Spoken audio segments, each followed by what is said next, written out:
Today is Tuesday, December 18th. On this day, Lord of the Rings was released, and it's 1 week left to do your Christmas shopping.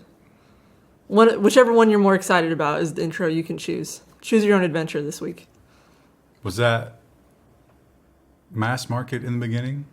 What, Lord of the Rings? Yeah. Yeah, those were big releases. I don't think Fellowship was as much, but like the subsequent movies were.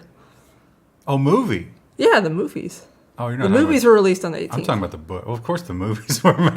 Yeah. I thought you meant the book came out this No. day. Oh, maybe. I don't know. Did the first Lord of the Rings, like, he didn't have any hype before the first book, did he? No, he was just known in academic circles because he did like translations of old texts and stuff. But Well, became a beloved author. It's funny that you mention old texts. Good segue. Ajit Pai's FCC gives carriers the option to block text messages. So this is reason for this is to cut down on spam. Is it though? Mm-hmm. Well, there is an opportunity for abuse here because the carriers could charge commercial parties for the option to be able to text message people, even if text message people recipients want messages from commercial entities. We talked about this, I don't know, it was last week or the week before, but Twilio was the company who was fighting against this. So this is the old Title I, Title II debate, just applied to text messaging. And where they've landed is Title I. The carrier can stop carrying Twilio's text messages. Some people probably like that because Twilio is essentially marketing spam, right? Yeah. I mean, basically, you do sign up for it though. But to give the carriers complete control seems a little dangerous. Well, replace text messages with phone calls. What if you had to pay extra To get all your phone calls. to receive, like, what if you had to pay the carrier for the privilege of calling somebody's phone number? You do. Yeah, I mean, you kind of do. It's known as phone service. Well, but you don't have to pay the recipient. per, yeah. Like if I'm on AT&T and I'm calling somebody on Verizon, I don't have to pay Verizon. Meh. It's probably not good, although it probably will do the argument that, I mean, it will cut down on spam. That'll be true. But it might cut a little too much healthy flesh along the way. Yeah, maybe. We'll see. It remains to be seen.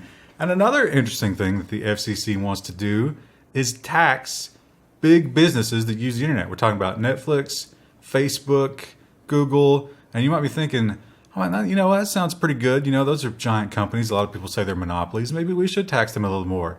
But then you find out what they're going to do with the money. The FCC panel wants to give that money back to ISPs. This doesn't make any damn sense. Wait a minute.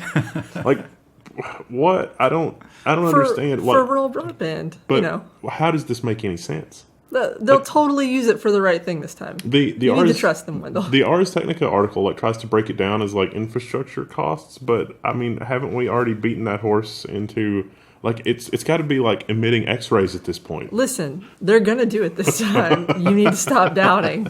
They're totally not gonna waste that money. They would never do such a thing. They totally haven't taken billions of taxpayer dollars to build out their infrastructure already. So this is the Republican side of the FCC who's championing this. Of course, you know, they're very industry friendly. And they're saying, yeah, we totally can get that. Because remember they did the big rural initiative a couple weeks ago? They pledged we have to do more. And the answer of doing more is to take money from, you know, one giant entity and give it to the giant entities that are languishing. But like you can't. Oh, yes, they can. That's like we need to tax Nestle and give the money that we get from Nestle to your local water company. That's like, what is that? Well, it's like, well, they both sell beverages. That's really, I mean, that's not even a good analogy because Verizon is not a local water company. Yeah, it's another giant evil monopoly. Yeah. It's just the one that has put these politicians in power. The other thing that the FCC talked about in the big rural, commitment statement was the map. They talked about the broadband map, and they said, you know what? We're really going to have to take a look at that map. But it's going to take a long time and a lot of resources. We're going to need a lot of your money. This is the 4G wireless coverage map. But it turns out some smaller, it was a rural broadband initiative or something like that. They got it done pretty cheaply and efficiently, and they've reported their findings. Yeah, so Ars Technica has the article, at least one major carrier lied about its 4G coverage, an FCC review has found. Verizon was accused of filing false 4G coverage maps, triggering an investigation. So the FCC has been very careful not to single out Verizon. I wonder why. It's almost like they have ties to Verizon or something. I see. Wait, who used to work at Verizon? Was that was Ajit Pai. Oh He my used to work at God. Verizon. I I'm wonder why sensing- they won't single out Verizon. I'm sensing a connection. Sensing. The aura is very yellow. My corruption sense is tingling. That's what color corruption is yellow. Of course, also contributing to that story was everybody's favorite reporter, Captain Obvious. Because everybody knows that the maps are garbage. You know, I mean, we've been to rural places and you don't get any service. I Eastern wonder. Kentucky's a joke. Yeah, it really. But it's covered. I wonder if some of the. I wonder because some of the smaller ISPs were negatively impacted directly in terms of funding, because there are some ISPs that get incentives from the federal government for servicing areas that literally nobody else will service. And because these larger carriers claimed, no, we built out our service and we cover those areas a little bit more, when they don't, it's impacted the amount of money those smaller carriers receive. I wonder if that's going to open up these carriers that lied about it to federal lawsuits over that money. It's going to be interesting. I don't think it'll work out for them. Yeah. Well, California is known as the land of maybe sometimes crazy taxes. They like to tax things. They like to, say that something is Cancerous. bad for the environment and tax it hard. Or they like to dream up these crazy social programs, one of which is saying that low-income people need mobile phones. But how do you pay for it? This article on the Hill is it's terrible. California considers text tax to fund cell service for low-income residents. And so, but text messages are like not even a thing anymore. Like no one cares. No one cares about text messages. Are they going to tax Twitter or WhatsApp? Well, I was going to say, Snapchat? wouldn't this just mean like people would stop using text entirely and then just move to apps? Like, Well, they would do something like WhatsApp, Yeah. which uses data instead of text messaging. Yeah. They're a little behind the times here. We need a 1 cent text stamp. Now, they it did used talk to cost about 10 cents a piece. but to counter what you're saying, if you dig into it a little bit, they actually, the way they're presenting it isn't a per text tax. It's just a monthly fee. Just on the capability. So it's just like if your phone has text messaging, which they're not going to let you turn off, you pay this amount. Don't they already collect a bunch of fees that they give directly to the industry? Well, remember that's the, was it Comcast, where they didn't include the fees in their monthly bill and got busted for false advertising. Yeah. So, of course, there's a bunch. it affects the bill so much that caused that lawsuit. Yeah. So, yeah.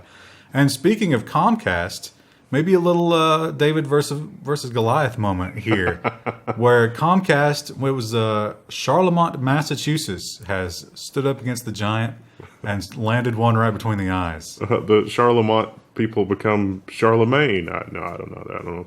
Comcast has rejected Comcast has been rejected by that small town. The residents have voted for municipal fiber instead, according to this Ars Technica article. There's actually a lot of detail in this article. It talks about the specific proposal received from Comcast, which the city was going to have to pay almost $500,000 over a period of like 10 years for the privilege of having Comcast. And then the city would have no control over prices, fees, what the subscribers were going to pay, etc. The only thing that Comcast promised in the pro column when the town broke it down was that they could probably do a 15 megabit low cost option for some of the subscribers. So that the town ran the numbers and they're like, well, hell, we can build the entire thing for only $1.5 million and offer all of the services, programming, the whole 9 yards. And if only 40% of the residents take up that service at $79 a month, then it's going to be cash flow neutral for the taxpayers. And that's how they said it. They said, well, hail, Yeah, I mean, I think that in Massachusetts. the 40% one was where it was going to cost $100. or 79 or something like that, or 99. It's 79 was the higher percentage. And then 99 was if they get a lower adoption rate. 40%. Yeah. So I think my might cost as much as $2 million though, but that was before they were taking into account that they would get revenue from it. Yeah. At the 80% mark, they broke completely even, Yeah. and everybody got gigabit. Yeah. For $80 a month. Only $80 a month. How many people in America have a $200 a month communications bill? I mean, quite a lot, especially in rural areas. I tested the speed at my new house finally, and I was delighted then I'm still getting 125. Delighted, let me tell you. I was worried. You're not even that far out, really. No. I mean, kind of, but not really. Well, we've talked a lot about the border searches of electronics. They can, without any sort of warrant or reason to suspect you, really, no one knows exactly what the guidelines are because they've been redacted. But they can search your stuff, they can make copies of whatever they want, and they can upload it to their servers. There are some rules that they're supposed to follow, but guess what? The rules are redacted. Gizmodo, they sort of poke fun at everything being redacted, but border agents fail to delete personal data of travelers after electronic searches, a Watchdog has said. So this is apparently a mess.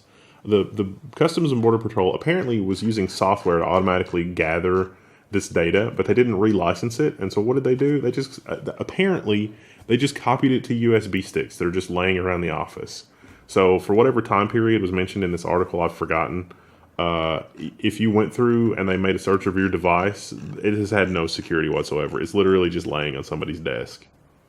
Yeah, and they didn't even really couldn't explain anything about why they chose who they did or what they were looking for, what might trigger it. It's all just these big black boxes. It's ridiculous. Yes. And the idea that your data could be... of course we know that people want to steal data. We know that. They go to great lengths to steal data. And it's just sitting on the table because some bureaucrat doesn't understand. They also talked about how these guidelines were just that. They were not rules, necessarily. Nobody broke the rules by leaving your USB data lying on a table. They just didn't adhere to the guidelines, which apparently most of them were never trained on in the first place. Yeah. So you're saying it's more like, like the pirate code of ethics? That's a suggestion, It's really. guidelines, yeah. Yeah. And the other thing that was a guideline way back in the day, if you remember the Patriot Act, was who we spy on. That should have been not citizens, right? Shouldn't have been American citizens, and even for non-citizens, you should have had some reason to suspect them to have some tie to terrorism. But some recent Freedom of Information and some documents that we've seen shows, in one high-profile case, not true. The Gizmodo has this amazing article. The FBI secretly collected data on Aaron Swartz earlier than we thought in a case involving Al-Qaeda. So this is from like 2008, and the records are classified, a lot of them, and they're not due to be declassified until 2032. But this has been in litigation continuously since Aaron Swartz's death. You remember how long ago that was? There's a law firm out there and some lawyers that have been fighting this the entire time. And the FBI has fought tooth and nail to keep this system that they have for searching stuff secret. But what happened was they were just slurping up a bunch of data from University of Pittsburgh. And apparently it's email headers, so a warrant is not required. Secret surveillance is totally okay.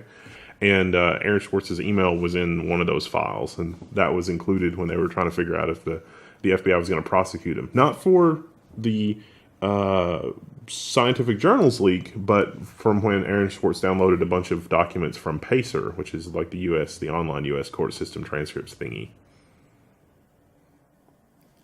It's complicated. Remember the digital license plates? Yeah. I haven't heard anything else about those. I don't think that caught on very much. Because they're terrible. Well, maybe, who knows. But what about a digital driver's license? Louisiana has adopted a digital driver's license. It doesn't actually sound completely awful.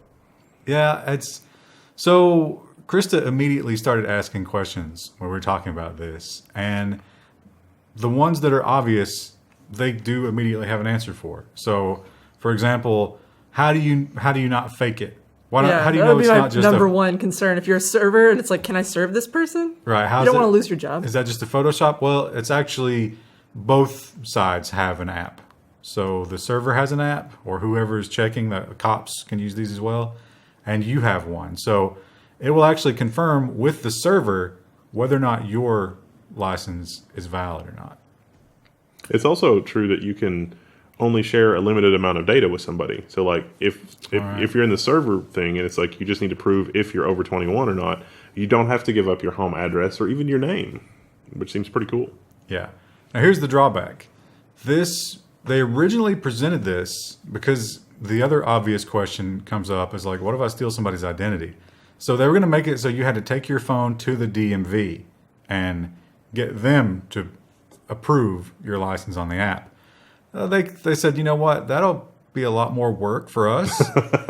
We're not big fans of that. Why don't you just supply all of the information that's on your current driver's license? We'll compare it, and if it matches, we'll trust that you're you.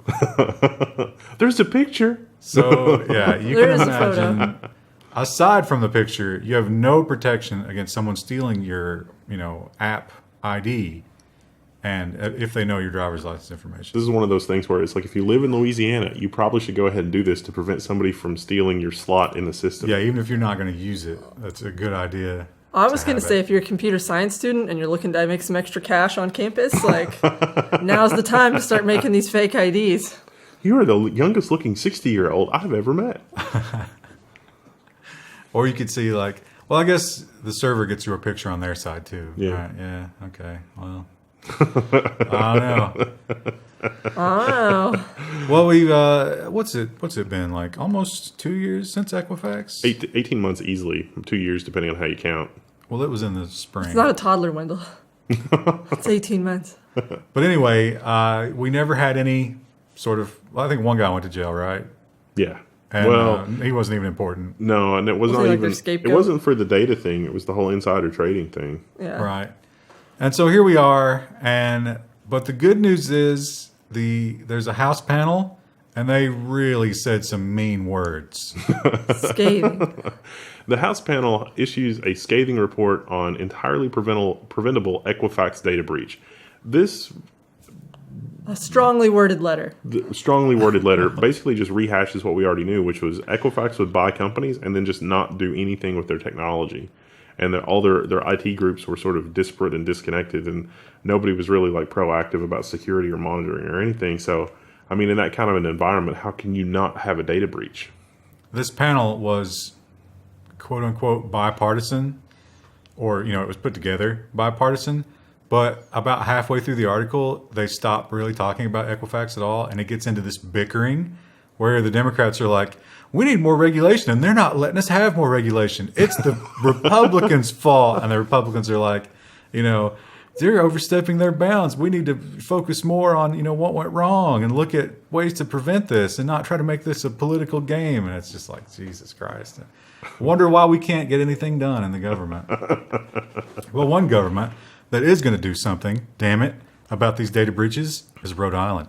Rhode Island sues Google over the 2 Google Plus data breaches. Trying to stay relevant. So it's like, wait a minute, there's been a second Google Plus data breach. You're going to have to wait for the security segment that's going to be later in the week where we talk about the second Google Plus data breach. Christy, you're so dismissive of Rhode Island Oh, because of their small size. The only thing that we know about Rhode Island is that they're tiny. That's all I know about Rhode They're a Island. valuable member of the nation, Krista. They're just trying to get their name in the news. They're like, surely we'll get some tourism. What is there? What do you got? What is there in Rhode Island? I mean, Does they got anyone like know? some Crabs. Yeah, they got some beach stuff, Crabs. right? Just Whales. You got whales in Rhode Island? I bet you could check I out don't some know. whales in Rhode Island. Yeah, probably get some good seafood. Changing of the leaves. Maybe, I don't know. they don't have leaves there. It's prosperous. Well, speaking of second-class nations, how about Australia?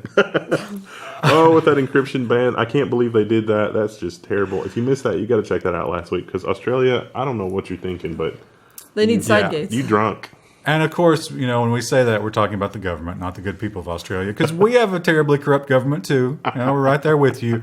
But someone who is laughing, a hearty chuckle at the Canadian government is Signal. Canadian, Australian. Oh, what did I say? You said Canadian. Oh, I get those.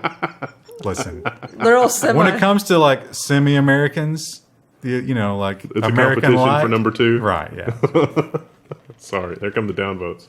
Signal app to Australia. Good luck with that crypto ban. So Signal has said, yeah, Look at this graffiti. this is impossible, because Signal is the Signal executive or whoever was speaking on behalf of Signal there is like, we don't know who's talking to who. We don't know anything about anything. And we literally can't, change it to be like how you want. So good luck. And they just dismissed. They were like, "Oh, you want to try to block it? Well, look at these other nations that try to do that. Oh, you want to try to force us to do? Oh, yeah, get in line." because you're not the first and it doesn't work, which is kind of funny.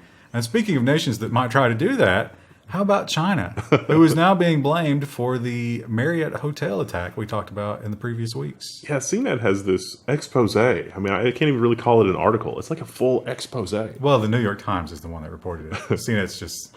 Chinese spies reportedly behind a massive Marriott attack. The data breach traced to a Chinese intelligence gathering effort, the New York Times reports. And CNET goes into a little bit more detail about that. But, I mean, it makes sense that you would want access to all that hotel data because it's really easy to ferret out, pseudonyms and false identities. And you could really do a lot with a database like that. But you could also really just mess with some country's economy by, identity theft and all that kind of stuff, too. So, But we also have to remember that the NSA toolkit had tools that were specifically designed to try to make the hack look like it came from somewhere that it didn't. Yeah.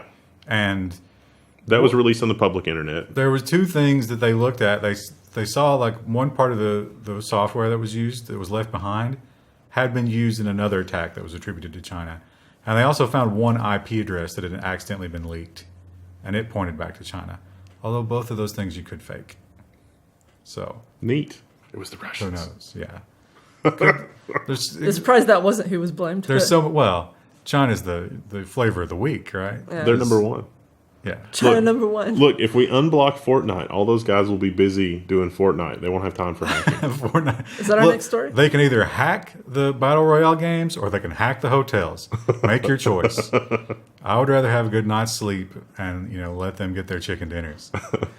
Well, Huawei and the embattled CFO, who follow up to last week, was incarcerated in Canada, like I said, America number 2, followed by America number 3.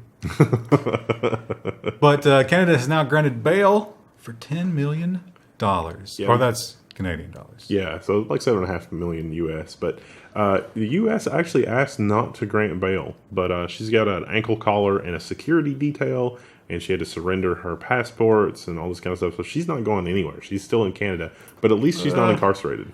But she is the daughter of a insanely powerful billionaire. Yeah. So I think if he really, really wanted to, he'd get her out of there. Yeah. I think that's possible.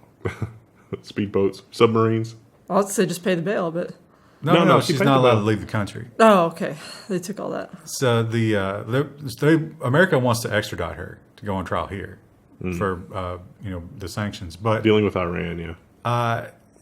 For sure, if China really wanted to throw wake up some of those Vancouver sleeper cells, they would get her out of there. I guarantee it. They probably won't, because that would probably start a war. But if they really wanted to, 10 million ain't going to stop. It should be like Helen of Troy, but not for romance. So I was telling Krista this weekend, and I bet you didn't even take advantage of it, but this weekend would be the weekend to do your Overwatch placements, because there's a lot of question on whether or not certain games are even going to be playable by the Chinese hackers. This is another follow-up to last week from the BBC. China's new game censors take a tough stance. So this article doesn't say what games, though, specifically. Yeah, though another one I read did. Yeah, the article from last week talked about Fortnite and PUBG and some other games. This game doesn't name any specifics, but in the last article, it was like the games were blocked and nobody was talking about it. But in this one, it was like, meet the censors. And it's like, this is Bob. He's an accountant from wherever. And he's, has a real hard time reading and does not like any kind of innuendo. This is, Meryl and blah, blah, blah. And so the censors were sort of outlining the things they expect to see from games. And it looked kind of bleak. Well, they named 20 major titles, which Fortnite, PUBG was named, Overwatch, World of Warcraft, Diablo was named. Basically any kind of online, psychologically manipulative, grindy macro-transaction game, which is all games these days. It's hard for me to imagine. I don't think that Diablo is like that, but maybe it is. Well, the new one will be. Oh, the new one. They said that, like, the other article I read said that the ones that were banned were like PUBG and Fortnite, but Overwatch and WoW and some of the others were under consideration, and they would have to make changes. Yeah, Blizzard, whatever that means. Blizzard is the most Disney of all of those companies, so I'm surprised that there would be. Well, I don't think it's about the content as much as it is the addictive nature, especially with the microtransactions. I wonder if there's somebody in a boardroom somewhere that's never used a computer that it's like, those Westerners are psychologically manipulating our youth into leaking the nation's wealth, 25 cents at a time. Well, yeah, That's what's driving all this. Or just that they're, they don't do anything all day except play Blizzard games. Because Blizzard's the black tar heroin of video games. There absolutely is what you just said. Because remember, their cybersecurity head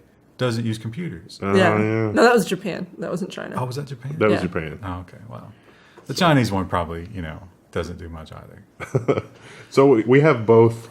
We're going to have the young people. They're going to destroy our economy by making our young people addicted to this so they can't work in the workforce. And also, they're going to have the young people give every cent that they can to a foreign company. That's the double whammy. We have to put a lockdown on that. Oh my gosh, that's exactly what happened. Well, they might be looking back at some echoes of that opium war. Blizzard is the new opium dealers. Oh my gosh. Well, China is also being blamed for a breach from a U.S. Navy contractor where they might have gotten some missile plans. The Wall Street Journal has this article. Chinese hackers breached U.S. Navy contractors, and they're talking about not just the plans, but also ship systems, like how hard it is to lock down systems that control ships and protect them from malware. That's not good. That's pretty much the end of that story. That's not good. I've got a nuclear submarine that's got crypto locker. That seems bad. Well, actually, those systems probably wouldn't be very good for mining crypto. No. But they are. It's good for free electricity because it's a nuclear reactor. But they're on 24 hours a day. Yeah. So, wow, I never thought about it. You ever think anybody's mining crypto with a reactor somewhere? Because you could really, they'd never notice, right? The electrical system would just totally just take it. Yeah. Probably shouldn't do it if you're serving on a carrier, but you could. Go down in history as the first person to be court-martialed for mining crypto on a nuclear sub. Was it the school president who was doing that? And then someone caught him, and then he was like, no, I want in. Yeah, but he was, someone had to pay for that. With the reactor, that's free. That's free crypto. That might be our headline this week: nuclear-powered crypto, which literally has nothing to do with anything. It's just our own ramblings. Well, Qualcomm, the old Qualcomm versus Apple story. It's a tale as old as time. I thought they were getting ready to make up. I'd read all these stories that they were going to hug it out. But they dropped some lawsuits and stuff. Yeah. It seemed like they were, I think it's sort of like a really messy divorce where, like one night Qualcomm woke up at 2 a.m. and was like, oh, I bet he's with that whore. But what Qualcomm is doing is they're saying that the iPhones, some of the previous iPhones, are currently violating their patents. And because of such, you have to stop selling them, at least in China. Well, not just that, but they've also asked for the iPhone XS and XR, the newest models, because apparently those phones have features that violate Qualcomm patents. But weirdly, Apple has said, no, it's cool, we'll take care of that with a software update, which I think is, it's the next part of the story here. Yeah. So this is like, I can't make heads or tails of this. It looks like two grumpier old men, the movie. It looks like that played out with Fortune 500 companies. Well, but they, deep down, they genuinely loved each other. The grumpy and they'll old get men. back. Well, but see, deep down, Apple needs Qualcomm's hardware. Qualcomm needs Apple's market cap. Do they, cap. though? Wait for the business section. So the other interesting thing here is some people were saying, like, it must have been a previous version of iOS, but then the XR and XS run 12. Yeah. So it must not be a previous version of the iOS. So nobody even knows exactly, at least in the press, what they're going after here. But it's just a time buying move, like, oh, we'll get rid of it in the next update until you guys look at it some more. And well, that's literally what they're going to do. They say that this update, which I think they may have already pushed out, this was December 14th, is going to just undo whatever. It's going to just remove features so that... That sounds like our patent, just with more steps. Yeah. We will see. We don't know. Well, Cloudflare, if you remember, Cloudflare caused a lot of uproar when it banned, was it Stormfront, I think was the name of that? It was a white nationalist website. Cloudflare is a CDN that provides front-end load balancing services for websites, among other things. So like if you have a popular blog or something, you can mask what server that blog is running from, but also use it to distribute content around the internet. We use it for the Level 1 website and forum so that like when you're loading all those forum avatars, hopefully it's coming from a server that's in your local country if you're on the other side of the planet. So he tweeted, woke up in a bad mood and decided to block this website, right? So it set a precedent that, yes, they would block people based on their content. And that's opened up a bit of a floodgate. Yeah, Gizmodo has said, has got this article, is like Cloudflare is under fire for allegedly providing, DDoS and CDN type services, DDoS protection for terrorist websites. So Cloudflare has said, hey, if this content is not, illegal wherever it is, we're just, we're just an intermediary. We're just a provider, which, technically should be okay. They shouldn't be demonized for that, but it's a slippery slope to start allowing all sorts of, illegal content, I guess. Well, I think the issue is more that they got rid of one and then left another. Well, like the white supremacy stuff is despicable, terrible stuff, but is it illegal? The stuff that incites violence, I think, is illegal under U.S. law, but I'm not sure about. It's a really, people can make a big stink about it, and then other people that misunderstand the situation, and then, I don't know, it just seems like a mess. Here's your comment challenge for the week. Without looking at the URL, because that would be cheating, pause the video and answer the question, what do these three people have in common? Take a moment. Take a moment to look at them. And now we will reveal they're not real. The Register has the headline, an AI system has just created the most realistic looking photos ever. This is kind of a follow-up. This is NVIDIA's system. We reported on this when NVIDIA first announced this, but NVIDIA is getting ready to release the source code for this. So this is going to lead to a Generation 2 deepfakes, which is the article talks about, actually.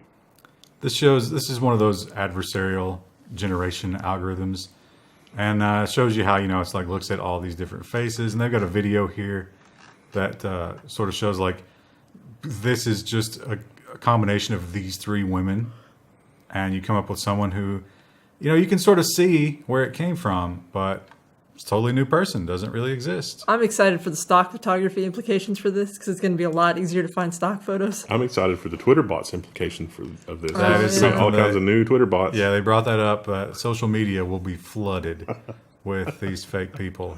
So it's wow, why is this Norwegian model messaging me? Try new Coke.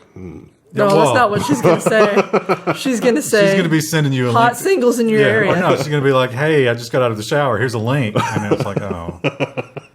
It's a pro tip, don't click on that. Well, how about some Arctic drones? No, that's not the hot new band. It's actual Arctic drones. This is from Defense One, so maybe it's serious, but Russia's got new Arctic drones that are built to spot ships. Now, later in the week, we're going to be talking about some other technology that Russia faked, which is in the back of my mind while I'm reporting on this article. So these drones are going to be 24-hour monitoring the ice and or water around drilling platforms and stuff like that. So Russia considers the Arctic to belong to them. It's kind of like the South China Sea. They're like, hey, we built platforms here, it's ours. They don't like other people messing around up there. So these drones are going to be an early warning system. And they claim that they can operate in those temperatures and are just fine. Continuously. Which is impressive. That is impressive. One of the claims from Russia is that this is continuous 24/7 coverage of drones. So I'm not sure if they're just, launching and relaunching and landing drones continuously. The sky's just black with drones. If it's an autonomous Simpson. No, it's an autonomous system. Are you having a strong?